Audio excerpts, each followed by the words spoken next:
That's true. Naked Palpatine. Oh, you pick that one. Fresh out of the clone tank, nude Palpatine is my Well, that's the first thing I think of when you say Dark Empire Palpatine.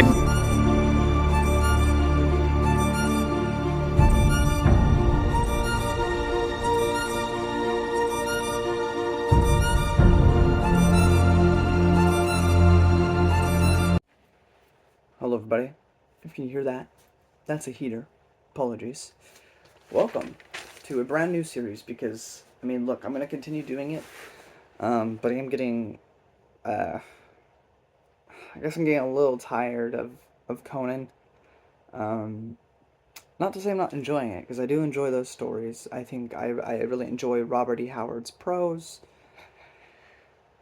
but it's also like, I don't know, I'm not actively feeling it like I feel other stories. So I wanted to intersplice Conan with some other pulps of the day. This one would have been a little bit later, the 1960s to 70s, whereas Howard was the 30s. But regardless, we have a character that is kind of, I guess, aptly meant to be the antithesis to Conan, with Elric of Melnibone. The story I'm reviewing today is his name, Elric of Melnibone, and it is, publication-wise, the third story that Michael Moorcock wrote, but chronologically is first, which is now, some people are very adamant that you must do publication order when it comes to these sort of historical documents to get what they experienced, and that's completely fair and accurate. However, the collections I have that were available on Amazon have collected these in chronological order. So I'm just going to follow what the novels provide. There must have been some reasoning behind the decision to do so. Just like the next story we'll review takes place in 1989, which is years after this story, which was 1972, and takes place after this, though, chronologically speaking. So there's some hiccups there, but that's what happens with things that originally released in magazines instead of official, novels. So, there is also some controversy, which we'll get into several times. There'll be this series when I finally review The Witcher novels, because I have played all the games growing up. I shouldn't have been playing those games because I was too young. Now I'm old enough to play them, but I refuse to replay them until I've read the novels. I know the author of those Witcher novels does not consider them canon, per se. However, as far as the game developers were, it was meant to be like a sequel to the novels. So that was sort of my thought approach to that, which we'll get in the long distant future. But, and it might upset some people, it might validate some others. But when I feel it is justified, I'm going to mention some similarities. And I'll delve more to that controversy when we get to Witcher, depending on whether or not I feel the controversy is justified. But I will say, there are definitely similarities, and to suggest otherwise is silly. Anyway, I really enjoyed this story, non-spoiler wise. I know this stuff is older, Part of my inspiration ever since I did a live stream a few years back with, or was it last year? I lose track of when I do things. But I did a live stream with author Joe Bongiorno on the history of space opera, which by and large also, just by and large of that time period, also a bit encompasses sci-fi in general and sword and sorcery. Conan the Barbarian, Solomon Kane, Clark Ashton Smith, Edgar Rice Burroughs, but those all kind of fall into the space opera genre. But along that, these were all pulps. These with the fantasy as we know it today, very much. It's not solely because of Tolkien, but Tolkien was a big aspect in terms of how we view fantasy today, how fantasy books are usually structured. Like the whole idea of getting like a trilogy of novels or a series of books focused on a setting, that really only started with Tolkien, at least popularized it, I should say. But before that, what you typically have is these pulps that would be written in, like magazines. They'd be published out. Later on, collections would be made, but they were typically short stories that were put. This is the same thing that happened with a lot of science fiction back in the day. Same thing that happened with space opera, which is separate from science fiction, and sword and sorcery, which was the precursor to the modern day fantasy that we kind of know about. I say all this because I've made it a goal of myself to, assuming I don't die young, assuming I die at the ripe age of hopefully at least 80, that I will have maybe not reviewed everything under the sun, because there's a lot there, but the bigger ones, and some lesser known ones in terms of the space opera, science fiction, um, sword and sorcery, classic fantasy, history. Because with my day and age in 2024, many people my age, we've watched movies in the 2000s, we play video games, and so often do not appreciate the things that came before, or realize that much of the things that we love were heavily inspired, if not outright copied, by things in the past. So I think it's important to remember the past and to share that with all of you, which is why I've made it one of my goals to spread my love and exploration of these older stories. Um, as you'll see, like with Star Wars is an amalgamation of a lot of things, from classic space opera literature to, the Kurosawa, I can't say the name, but the Kurosawa films and other things, and the classic films of the 30s, like the Flash Gordons and everything. But people know that that's more on the surface. But did you know that the lightsaber did not come to exist in Star Wars, but it actually was another novel that came out back in the day, or was a short story about a light sword? Or that Wookiees are copies of another thing from another story, verbatim? All these things. George Lucas was inspired by other things and made his thing. And that is very much the case with a good portion of fiction that you read. I mean, it is crazy to me that if I were to ask somebody today, what is Neuromancer? A good portion of people my age don't know what that is. But yet they love Cyberpunk. They love Deus Ex. They love The Matrix. They love all these things. They love Akira. They love Ghost in the Shell. They love all these things, but don't realize that all these things have been inspired from elsewhere. I mean, the whole cyberpunk genre exists due to Neuromancer. Or a lot of times with robots in any piece of fiction, they're getting stuff from Isaac Asimov. Like, that's just a given. So there's so much there and so much history that needs to be explored and valued. We can't lose that in our modern age. So many people today aren't reading, which is a shame, but we need to remember what came before to appreciate the tropes and a lot of the things that we take for granted today. And that's part of my goal. Anyway, on my long spiel there, to begin with, this is why I'm talking about Elric of Melnibone by Michael Moorcock. Third story publication-wise, came out in 1972, but chronologically is our first story. I absolutely loved it, non-spoiler-wise. I think it was a great introduction to the character. I know it was a third story introduced, so it was an introduction to people. But as for me, reading this being my first story, I think it was a absolutely well-done story of a very introspective man in a very morally questionable setting, as he tries to grapple with his own conscience and his own morality, his own philosophical musings as he tries to rule justly. And then we have the classical stuff of a sibling, or not sibling, or a cousin that wants to usurp the throne, and a little bit more interesting aspects to this particular setting in terms of there being demons and there being these elemental creatures, fire, earth, water, air. We got Avatar: Last Airbender in here. To magical swords with the awesome names of Mournblade and Stormbringer, to just an absolute fascinating fantasy world so far, and yet we still haven't even really gotten to the heart of what Elric's really usually about, because again, this was meant to be a prequel story.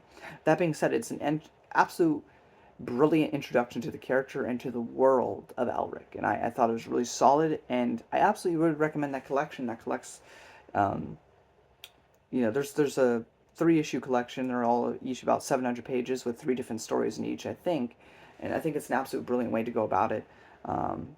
And some people would argue publication-wise is better. I'm not here to debate that. I'm not a well-versed Elric reader, but as it stands, as a first-time reader reading this on its own merits, no context really, I think it was a really solid introduction. I know it is the third story publication-wise, and I knew you would have already been introduced to things like Stormbringer and stuff in the first story publication-wise. I'm just saying, as it stands, if you were to pick up this collection and read it, I think it'd be perfectly fine. But that's it for non-spoilers. I'm getting to spoilers. You don't want any of that, even though this came out a very long time ago. Now it's time to go. Okay. So, I'm just going to say, white hair, albino skin is our main character, Elric. I will say, from what I have skimmed of the novels of The Witcher, the video games, he's just like a normal white person. You know, just normal white, what you think of a white person. However, if you read the books, he is actually not normal white. He's actually also albino and white as milk, and usually wears black clothing, which is also something that Elric does. So at least aesthetically, they're the same. Which, when it comes to plagiarism, all that is required is a similar name and appearance. Elric of Melnibone, Geralt of Rivia.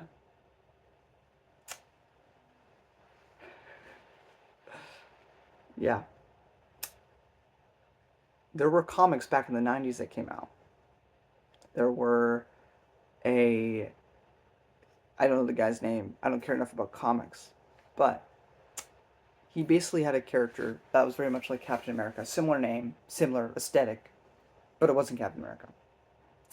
And he was sued dead to rights, or he would have been, but they came to an agreement that he could use that character so long as he never threw the shield, because that would be blatantly like the same thing at that point.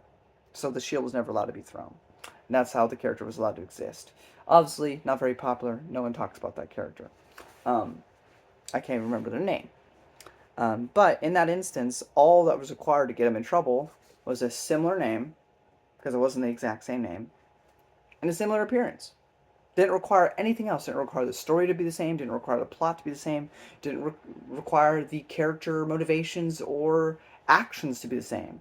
He could have been a villain. It wouldn't have mattered because he had a similar name and a similar appearance. That's all it takes. I just want you to keep that in mind. There's more to it than that.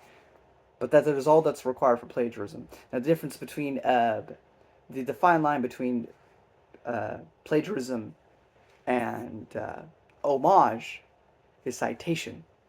Do you cite your sources? And as far as I can tell, the Witcher author has not. Even though we know for verifiable fact that at the same time he wrote his first rough draft of The Witcher, he was editing these Elric books for his home country of Poland. Like translating. So, just saying. Moving on from that, he is in charge of Melnibone, which has apparently been around and in charge of the entire world, like the entire Earth, for 10,000 years. However, they are no longer in charge, but that's relatively recently, in the span of 500 years, or in the span of 10,000 years, because it's only been 500 years, which, when you've been in charge for 10,500, it is a rather small amount of time to no longer be in charge. So we now have young kingdoms which are not being controlled by Melnibone, which wasn't always the case, but for the past 500 years, they've been free. I also believe, unless I read this incorrectly, that in this story, Elric is 428, which means, he's younger than the time he was born into a time where Melnibone was no longer in charge of everything, but also was only 28 years. Is that how that works? No. He was only 30 years. There's only 30 years in between him being born and Melnibone being in charge of everything. So that's interesting. Also, all the humans live in these young kingdoms, whereas, of course, Elric is not an elf, but is very much, that's kind of the vibe in terms of higher echelon, higher society, you know. But the dominant people on the planet are human. Elric was raised with and requires drugs to survive, at least in this story. Here's the thing, here's another little thing, because publication-wise, if you read his first story and then most of his stories, he doesn't need drugs to survive. He is a really good sorcerer, actually. He's really good with swords, and he can use his sorcery to enhance his abilities when required, which is also something The Witcher does. But people say, well, he's sick, he needs it. That's only really in this story, and I think the next story, which was written far later anyway, in 1989, it was meant to be another prequel story. So, you know, I'm just saying. Again, it's not major things, but there are certainly aspects which I think is hard to deny. But yeah, so he in this story needs drugs to survive, not even just for power, just for he is too weak to survive without them. Another thing we learn is that Elric is not a cruel tyrant. He's actually quite fair, and his subjects hate that, because Melnibone is actually quite evil, at least in my interpretation. They want violence, they want misery, they want cruelty, so they actually hate that their leader is none of those things. His cousin Yorkun wants the throne and hates him. We meet Simriel, who is his cousin's sister, which means that is also Elric's cousin, and he wants to be with his cousin, which, I mean, look, it happens. Especially in fantasy. Yeah, he wants to marry Simriel. Elric also believes in free speech because his brother starts bashing his leadership, and as they say, any other leader would have been off with his head, but Elric is willing to let him speak because he believes in the idea of people can make whatever criticisms they want of me. I will show in my actions that they are wrong. We also learn that they worship these things called the Chaos Lords, which I think are demons. I'm not exactly sure, but that's interesting. Just a little bit of sprinkle of world buildings there. I don't know if they are gods. We don't really know for certain, but they did give up power 1,000 years ago. Of course, Elric, then, this is a more, you know, stereotypical part of the book for you to expect. Elric is betrayed by his cousin Yorkun. Yorkun becomes the emperor. However, Elric is drowning, about to die, but elemental spirits of the sea save him.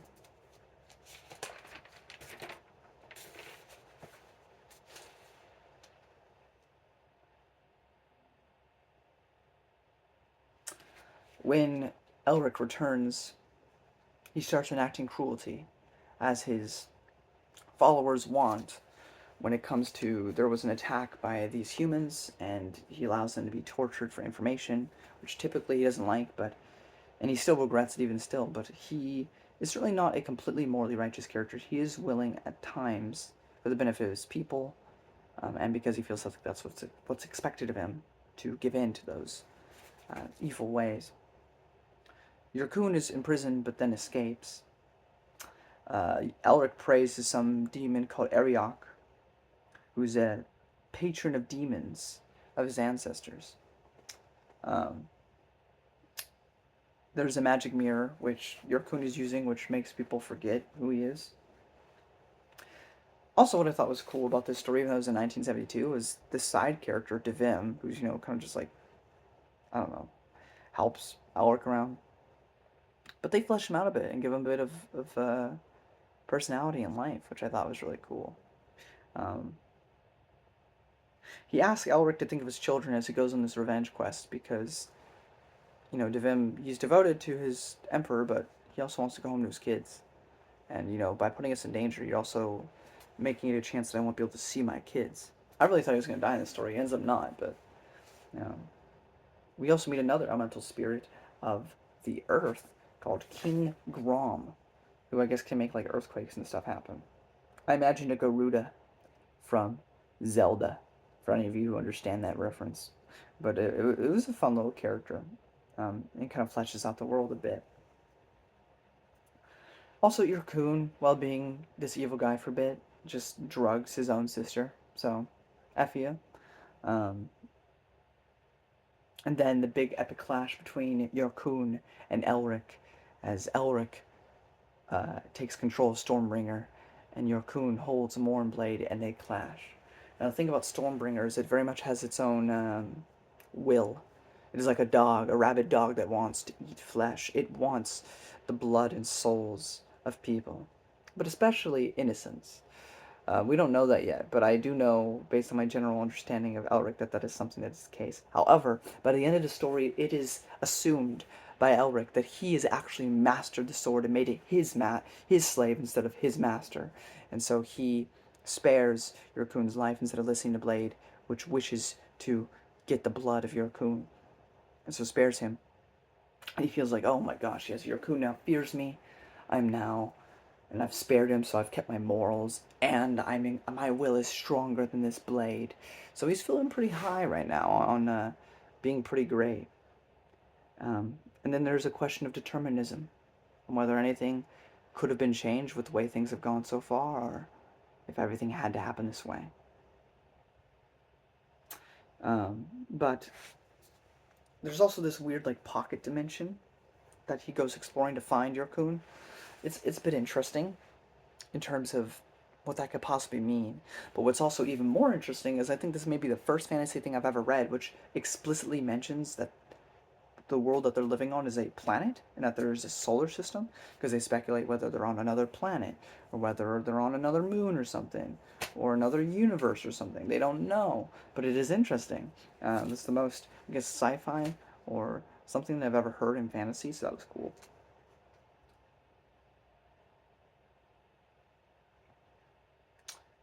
Elric believes himself in charge of his blade. And by the end of the story, he decides to check out the young kingdom to see what they're all about, to see if they are worth saving. He thinks he can use his kingdom for good to change the entire world for the better, but he wants to see if that's even worth the effort. So he's going to leave his kingdom for a year to go explore the world. However, he is going to leave Yorkun in charge. And he's leaving Simriel alone and abandoning the love of his life. And she weeps.